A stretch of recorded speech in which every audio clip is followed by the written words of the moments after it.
सरकार के ज़माने में हुआ उसका भड़ास आप निकाल सकते हैं, लेकिन मैं आज कह सकता हूं कि गुजरात के अंदर जो कुछ हुआ, मैं सैयद शाहनवाज हुसैन उसकी घोर निंदा करता हूं। मैं मानता हूं कि गुजरात के अंदर जो कुछ हुआ, पहली बार किसी देश के प्रधानमंत्री, गृह मंत्री ने अपनी सरकार के विरोध में बोलने का काम किया। ये कहा कि गुजरात के अंदर जो कुछ हुआ उससे कोई हमारे यहाँ खुश नहीं हुआ। हम लोग कहते थे दंगा मुक्त शासन की बात करते थे। आप क्या समझते हैं कि अगर गुजरात के दंगे हमें कोई हर्ष का विषय? भारतीय जनता पार्टी गुजरात के दंगे को कभी अपने लिए हर्ष का विषय नहीं मानती। भारतीय जनता पार्टी गुजरात के दंगे के लिए हमें इस बात का अफसोस रहता है कि हम और ज़्यादा प्रोएक्टिव हो सकते थे। हमें इतना पता नहीं था कि इतना ज़्यादा बवंडर होगा। हम आपको कहना चाहते हैं कि गुजरात में जो भी मारे गए उसको मजहब के आधार पर कभी भारतीय जनता पार्टी ने नहीं देखा। हमने बहुत सारे अच्छे काम किए, आपको तो अच्छे काम याद ही नहीं आते। हमारी छोटी सी बात होती है वही आप चर्चा करते रहते हैं। ये सही है कि हम आह भी करते हैं तो हो जाते हैं बदनाम, आप कत्ल भी करते तो चर्चा नहीं होती, क्योंकि आपको करने की जरूरत नहीं है। आपके ऊपर तो सेकुलर पार्टी का ठप्पा लगा हुआ है, क्योंकि 15 अगस्त 1947 से पहले आपकी इमेज वैसी थी कि आपने इमेज के बारे में पढ़ा है। आप कहेंगे जितनी मेरी उम्र है उससे ज़्यादा पढ़ा है। आपने पढ़ा होगा तो आपको याद है कि उस वक्त आज़ादी के वक्त भी दो पार्टी थी, मुस्लिम लीग और कांग्रेस। ज़्यादातर मुसलमान मुस्लिम लीग के साथ थे, बहुत कम लोग कांग्रेस के साथ थे। आपकी पार्टी की इमेज भी हिंदू पार्टी की थी, लेकिन जब आप सरकार में आए आपने मुसलमानों को लगा जो सरकार में होगा वो उसकी रक्षा कर पाएगा, क्योंकि जो माइनॉरिटी में होता है उसको सबसे ज़्यादा रोजगार नहीं चाहिए, कुछ नहीं चाहिए, उसको रक्षा चाहिए।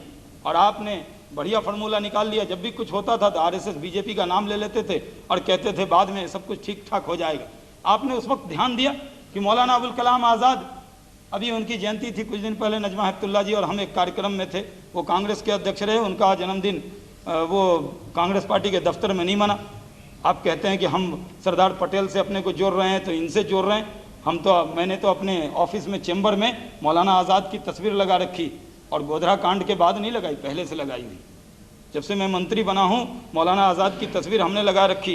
वो सही है कि उस वक्त भारतीय जनता पार्टी नहीं थी, कांग्रेस पार्टी थी, लेकिन कांग्रेस पार्टी के नेता को आप अपनी जागीर कैसे मान सकते हैं?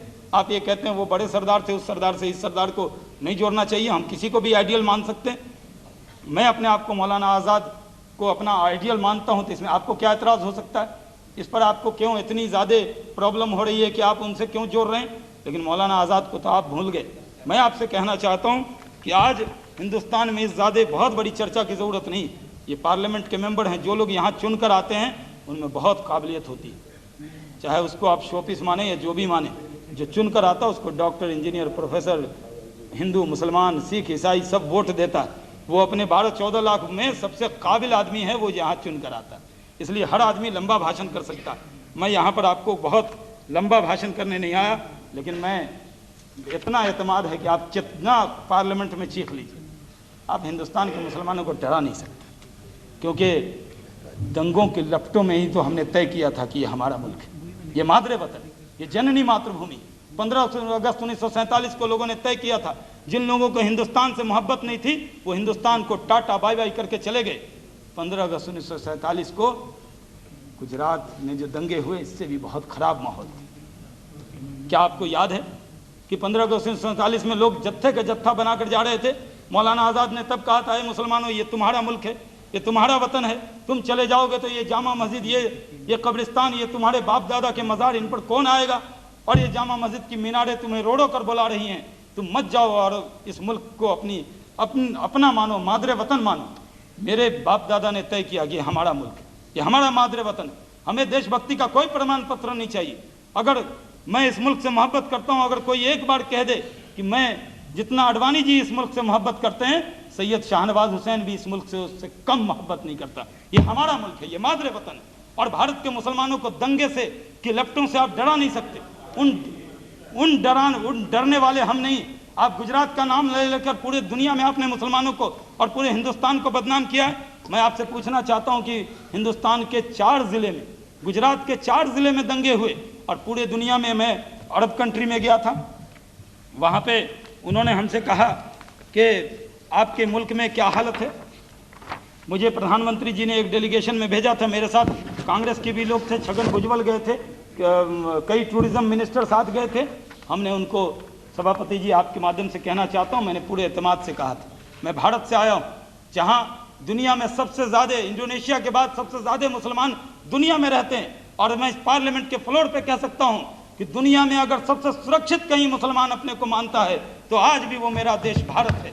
अगर पूरे दुनिया को ये संदेश जाना है कि हिंदुस्तान के मुसलमानों को, ये पूरे दुनिया के मुसलमानों को दूसरी कम्युनिटी के साथ कैसे रहना है, तो वो इंडियन मुसलमान से, मैं बीजेपी की बात नहीं कर रहा, इंडियन मुसलमान से वो सबक ले सकते हैं। जहाँ जूस हैं, जहाँ क्रिश्चियंस हैं, आप देखिए वहाँ मुसलमानों की क्या हालत है, आप देखिए फ़िलिस्तीन में मुसलमानों की क्या हालत है। लेकिन अगर आज ये मुल्क सेकुलर है तो ये सरकार की वजह से नहीं है, ये मुल्क सेकुलर है तो ये पुलिस की वजह से नहीं है, ये सेना की वजह से नहीं है, हमारी गंगा जमनी तहजीब की वजह से हम मिलजुल कर रहते आए हैं। ये हिंदू और मुस्लिम और ये सिख ईसाई, जिस तरह एक आदमी अपना पुराना मकान गांव में बनाता है, उसके 4 बेटे अलग अलग शहर में जाके मकान बना लेते हैं और 4 बेटे अलग अलग रहते हैं, तो उसका पुराने घर से रिश्ता टूटता नहीं है। ये यहाँ जो मुस्लिम हैं वो यहीं से आए हैं। उस टाइम में मैं तो हवाई जहाज़ का मंत्री हूँ, उस टाइम में तो फ्लाइट भी नहीं चलती थी, मुसलमान तो बहुत पहले आए, वास्को डी गामा से भी बहुत पहले ख्वाजा गरीब नवाज यहाँ आए थे, 4 मुसलमान आए थे। आज अगर 15-20 करोड़ मुसलमान हो गए हैं तो कोई इम्पोर्टेड मुसलमान नहीं है, सब देसी मुसलमान हैं, यहीं के हैं। और इसलिए मैं कह सकता हूँ कि आज भी मैं पूरे दावे से कह सकता हूँ, आपके सभापति जी आपके माध्यम से कहना चाहता हूँ कि आज भी पूरे दुनिया में मुसलमानों के लिए हिंदुस्तान से अच्छा देश और हिंदू से अच्छा पड़ोसी नहीं मिल सकता। आप इस बात को मान कर चले कि हिंदुस्तान से अच्छा देश और हिंदू से अच्छा पड़ोसी नहीं मिल सकता। हमारी मिलीजुली संस्कृति, हम मिलजुल कर काम करते हैं। और सभापति जी, मैं इस डिबेट को बहुत लंबा ले जाना नहीं चाहता, मैं इसमें और तलखी पैदा नहीं करना चाहता। मेरी बहुत ज़बरदस्त तैयारी थी। ऐसे मुझे विजय कुमार मल्होत्रा जी ने, हमारे विप ने और आदरणीय अडवाणी जी ने तुरंत ही आदेश किया था 1 घंटा पहले क्वेश्चन आवर के समय कि मैं आपके सवालों का इसमें जवाब दूं। मैं पहले इस पर बहुत बार बोल चुका हूं। मैं आप लोगों से विनम्र अनुरोध करना चाहता हूं। मैं कैबिनेट के अंदर हूं, मुस्लिम समाज में पैदा हुआ हूं, माइनॉरिटी का हूं, कई बार माइनॉरिटी के प्रॉब्लम को हमने भी हल किया। गुजरात के दंगे के वक्त में सभापति जी मेरे घर मुसलमानों के सारे डेलीगेशन आए थे, इमाम बुखारी तक आके मेरे घर बैठे थे। मैंने फ़ोन किया था गुजरात के एसपी-डीएम को, मैंने फ़ोन किया था मुख्यमंत्री जी को, मैंने फ़ोन किया था अडवाणी जी को, मैंने फ़ोन किया था प्राइम मिनिस्टर साहब को। मेरे जहाँ जहाँ संपर्क संबंध थे मैंने फ़ोन किया, और मैंने जहाँ जहाँ दंगे की बात थी, जो मदद हमारी सरकार के मंत्रियों से जो कुछ हो सका हमने वो किया है। हम आपसे यही हाथ जोड़ के विनती करना चाहते हैं, आप हमारा वोट चाहिए, आपको वोट मिलेगा, लेकिन कम से कम हमारा नाम ऐसे मिसयूज मत कीजिए, हमारे कंधे पर आप इस तरह हथियार मत चलाइए। आप कोई और तरीका अपनाइए वोट लेने का, कुछ और डेवलपमेंट की आपने बात कही, डेवलपमेंट का इशू लेकर आइए। मुसलमानों के लिए आप क्या करना चाहते हैं? कांग्रेस पार्टी एक आइडियोलॉजी बनाए।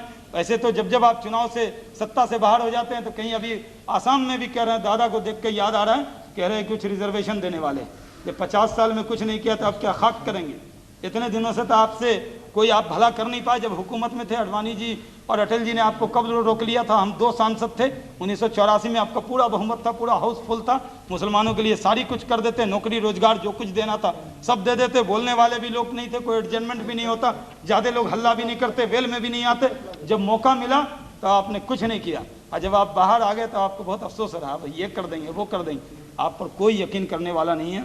और देखिएगा कि गुजरात के अंदर, गुजरात के चुनाव में मुस्लिम समाज के लोग भी आपके लिए खुलकर वोट करने वाले नहीं, क्योंकि उनको मालूम है कि सिर्फ आप उनका वोट लेना चाहते हैं। और आपने हमारे ही पार्टी से निकले हुए व्यक्ति को आपने आज कांग्रेस का अध्यक्ष बना दिया, और जब वो पहले खराब थे तो आज अच्छे कैसे हो गए? एक बार आप लोगों का पता नहीं नज़र बदलता रहता है, आप नज़र की जांच कराएं। 2 साल पहले एक आदमी बहुत खराब लगता है, 2 साल बाद वो आदमी बहुत अच्छा लगने लगता है। इसलिए मैं आपसे हाथ जोड़ के विनती करता हूं कि आप खूब मुद्दा उठाएं, और मुद्दा है, आपने बहुत बढ़िया, कांग्रेस ने अभी सूखा उखा का मुद्दा लिया था, ऐसे मुद्दे पर बार बार चर्चा करते हैं। आप कितनी भी चर्चा करेंगे, उल्टा घड़ा हो चुका है मुसलमान, आपकी चर्चा से एक बूंद पानी भी उसके मटके में जाने वाला नहीं है, क्योंकि आप पर बेयकीनी का दौर हुआ है। और मैं आपसे कहना चाहता हूँ, आपको खुश करने के लिए नहीं, सरकार के लिए नहीं, हिंदुस्तान की सरकार का ये अहद है, हमारा अकीदा है कि जब तक हम सरकार में हैं, हर व्यक्ति की अक़लियत की जान और माल की हिफाजत करना हम अपनी जिम्मेदारी समझते हैं। और